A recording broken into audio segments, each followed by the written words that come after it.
All right, hi everybody. So we're here with some of representatives from our wonderful law enforcement agencies that have done such an incredible job. So Sheriff Gonzalez is here, Chief Christensen, and some of their leadership. We also have Mark Sloan, the Emergency Management Coordinator, Mel Bardis, who is our Deputy Emergency Management Coordinator here for Harris County. Brand Green is the President and CEO of the Houston Food Bank, Amanda McMillian, CEO of the United Way, and Mary Vasquez, who is the Vice President of Community Outreach for the United Way of Greater Houston. So today is good news. We are out of the woods now. It will be partly cloudy, and there's like a 15% chance of a drizzle somewhere. So thankfully, no more major threats from the rain right now. We can absolutely see the light at the end of the tunnel, and we've made it through the worst of this weather event. Now, the challenging part, of course, as too many people know, is they're waking up today seeing that they need to deal now with recovery. There is a bridge phase that we're in right now, where we're coming out of the response phase and we're going into the recovery mode. So we're sort of straddling between those two right now. At this time, as of 10:30, we are lifting the mandatory evacuation order, which means it is okay for folks to go back to their homes, obviously being careful. Our Office of Emergency Management is decreasing its activation level from level 1, maximum readiness, to level 3, increased readiness. That is the second lowest readiness level. I know that a lot of folks were displaced by this weather event. I personally met some of them. I saw the damage, and I know that evacuating is stressful.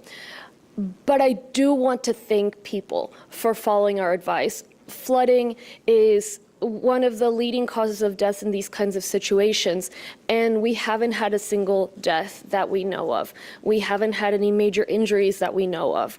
That happens, of course, because of our first responders, but also because of the individuals in the community who heeded our warnings and who took responsible steps in evacuating themselves and their families. So I want to thank people for that, to thank the neighbors for doing their part. I want to thank our sheriff's office, our fire marshal's office for all your incredible work, and of course, all of your teams. I've been just so impressed with how professional and committed these men and women have been. There are other fire departments, of course, and I want to thank them. They've been working day and night all throughout our region, and I know that the residents who were rescued by them are grateful, but I want you all to know the entire community sees and recognizes your work.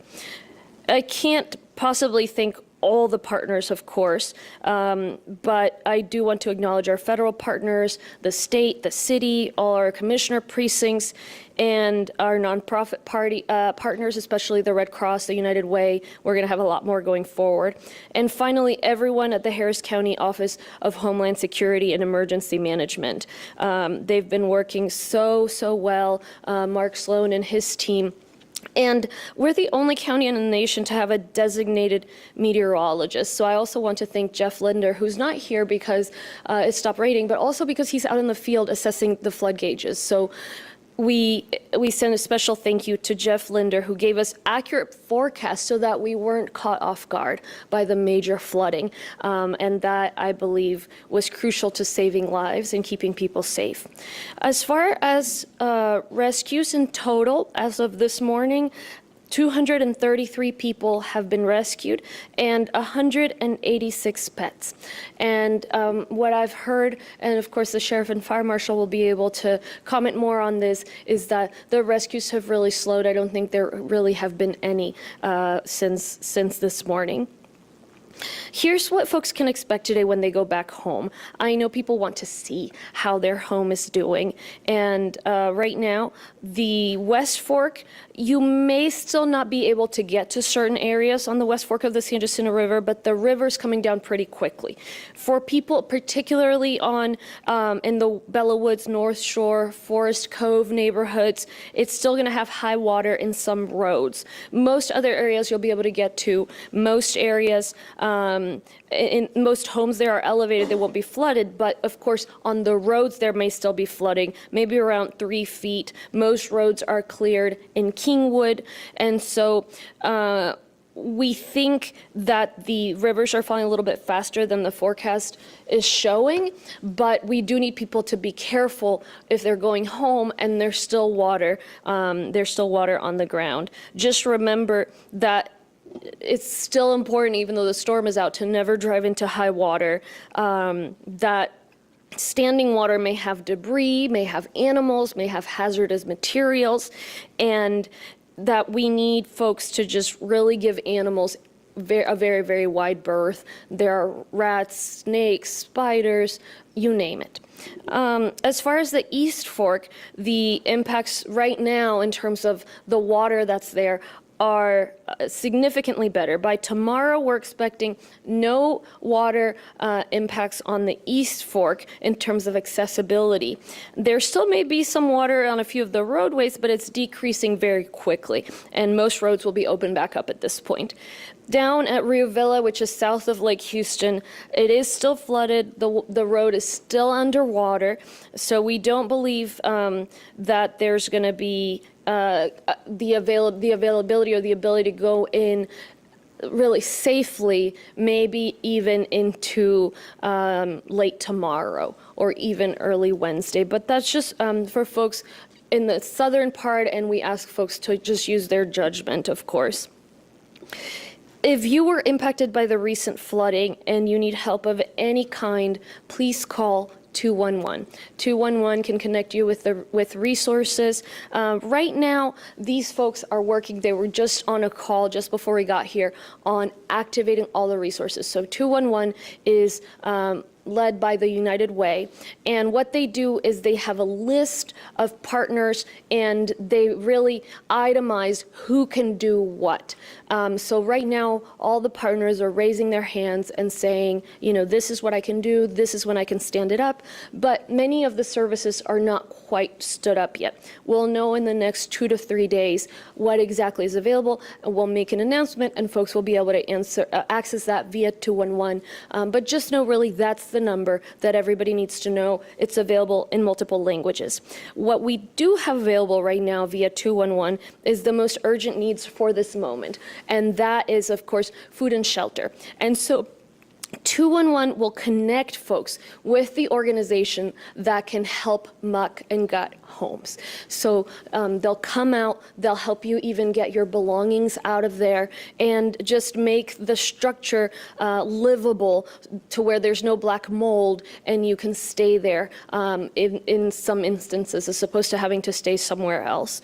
In terms of the food situation, we have here the president of Houston Food Bank. They have delivered so many truckloads up to our entire region, and the way they do that is they drop off ready-to-eat food. Currently, it's ready to eat. They're not assuming anybody has the ability to cook in various distribution centers. And so if you call 211, you'll be able to know which distribution center is closest to you and go and pick up a quantity of food for yourself and your family, as well as water. So we know that those are the most urgent necessities right now.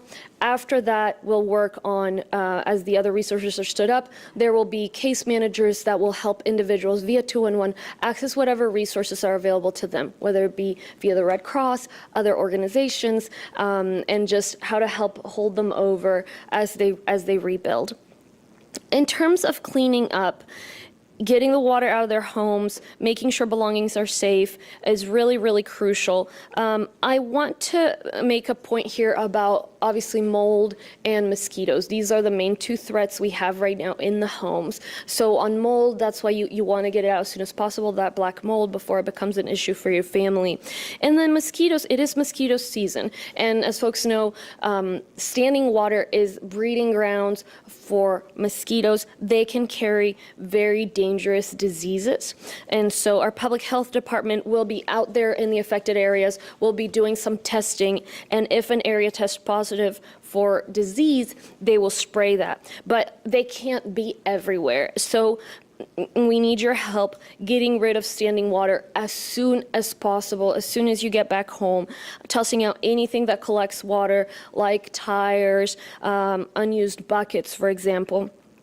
If you were not affected but you want to help, here's what you can do. In terms of donations, you can reach out to 211 and they'll connect you to one of our nonprofit partners like the Red Cross, the Salvation Army, Catholic Charities. Those are the partners also that are working on standing up their recovery phase. The Houston Food Bank is also accepting both financial donations or food item donations, which Brian's going to talk about. And always, you can call 211.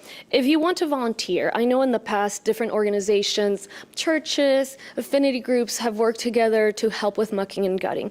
And what I've learned from the experts is there's sort of a right way, there is a right way and a wrong way to do it. And if you don't do it properly, the mold can come back, or folks who have flood insurance, the insurance may end up not covering that because of the way the home was mucked and gutted. And so what we recommend is that you please volunteer via Volunteer Houston, which will connect you to the organization that is really professionals, so to speak, in the mucking and gutting. And the name of the organization, Mark?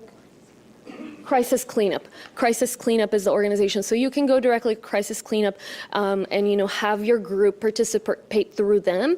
And if not, again, you can call, you can go to volunteerhouston.org/volunteer, or if you call 211 as a volunteer, they will point you to that website. So, 211 is the place to go, and which is great that we have this resource.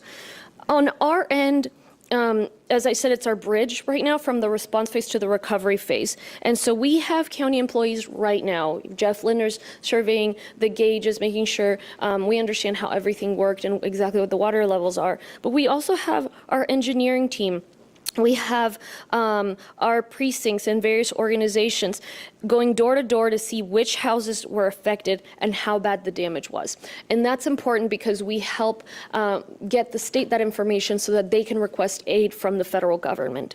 We're also working on the preparing for debris collection. So that's getting underway. Those trucks are going to be moving through. We have Commissioner's Court tomorrow in case there's any additional approvals we need to make, but that's another immediate need before we begin the long-term recovery. We're also working with our state and federal partners to do everything we can to get more significant resources, not so much just the bridging resources. And so we don't think that this emergency will be to the scale that we'll be able to receive grants for affected individuals to be able to rebuild their homes. But I know that Governor Abbott is going to push for as much as we can possibly get. And I will be in D.C. Starting tomorrow night to advocate for this as well. What more likely we'll be able to receive are small business administration loans. So those are very, very low interest loans for families, but of course they're loans. So renters can borrow up to $40,000, homeowners up to $200,000, and businesses up to $2 million. Governor Abbott will submit a request for a presidential disaster declaration in about a week or so because the state is still evaluating the impact throughout all the various areas. And from there, we expect the approval to get SBA loans will be about 3 weeks after that. So we will likely not be getting the approval until early June for people to be able to go for those low interest loans. As far as our buyout programs, part of the reason I'm going to DC is to advocate for those programs to come, for those funds to come down faster, because we know that there are people, I personally talk to people who would like to be bought out because they are in these affected areas. But of course, at some point, you rebuild enough that it's not worth selling your home at that point. They know, though, that they're going to be flooded again. And so what we want is for these voluntary buyouts to be able to take place sooner than later. But right now we're looking at about a 6-month process, if that. We've tried, our team has looked into it and seen how fast they can make it. And so that is all because of the processes with the federal government. So we'll be up there trying to advocate for faster processes and see if we can help with that this time around or in a future situation, so that the community doesn't have to wait. But we will be sharing information, even if we can't make it go faster, about how people can get bought out later on if that's what they choose to do.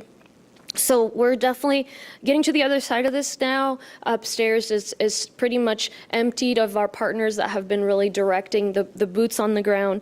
But that doesn't mean our job is done as community leaders, as Harris County, as nonprofit leaders. So we're getting the data we need. We are also working on setting up physical recovery centers in the affected communities once all the various resources are stood up, so that they can help folks navigate the resources in person.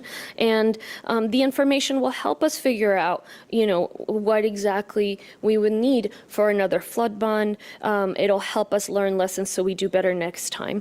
And so just know, as you begin assessing the damage to your homes, you're not alone. We do have these immediate resources, as I said, many people working on mucking, gutting, on food and water, and then other entities standing up to see what additional aid they can provide. So let me just stop here, and then I'll repeat my remarks in Spanish. But I do want to say, I really appreciate everybody working together on this. The community, the nonprofits, law enforcement, emergency management, the state, feds, local. I'm really grateful. I know that a lot of people are seeing terrible impacts, but within the destruction, I'm really thankful for all the work people put in and helping us save lives. So let me repeat briefly in Spanish, and then I'll pass it on to the sheriff. We will also